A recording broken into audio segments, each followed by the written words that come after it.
রাজ্য বিধানসভার উদ্যোগে প্রজ্ঞা ভবনে রাজ্যের নির্বাচিত জনপ্রতিনিধিদের নিয়ে এক কর্মশালার আয়োজন করা হয়।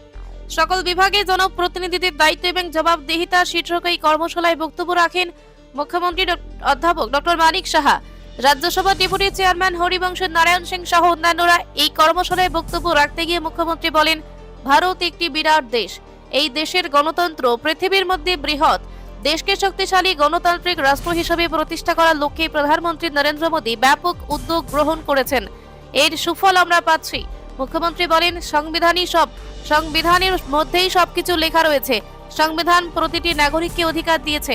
তাই মানুষের ভোটে জনপ্রতিনিধি হয়ে আমরা যদি বলি আমাদের কথাই শুনতে হবে, তবে ভুল হবে। জনপ্রতিনিধিদের প্রতি মুখ্যমন্ত্রী বার্তা, যারা আমাদের নির্বাচিত করেছেন তাদের কথাই বেশি শুনতে হবে। মানুষকে চাইছেন এবং কোন জায়গায় আমরা ভুল করছি তা যাচাই করে নিজেদের তৈরি রাখতে হবে বলে জানান মুখ্যমন্ত্রী। এই কর্মশালায় বক্তব্য রাখেন রাজ্যসভার ডেপুটি চেয়ারপারসন হরিবংশ নারায়ণ সিং। এছাড়া কর্মশালায় বক্তব্য রাখেন রাজ্য বিধানসভার মুখ্য সচেতক কল্যাণী সাহারাই সহ অন্যান্যরা।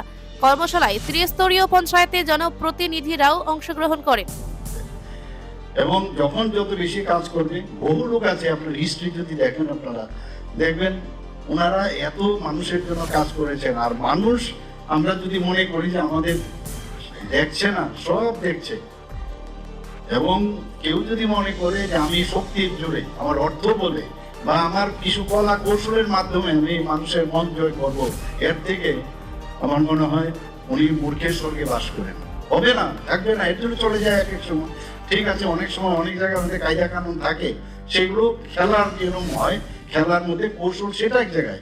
কিন্তু ট্রান্সপারেন্সি যত বেশি রাখা যায়, সততা যত রাখা যায়, নিষ্ঠা যত রাখা যায়, তত বেশি কিন্তু আমাদের জনপ্রতিনিধিরা মানুষের খুব কাছে যেতে পারবে এবং মানুষে তত বেশি কিন্তু আপনাকে সেভাবে গ্রহণ করবে।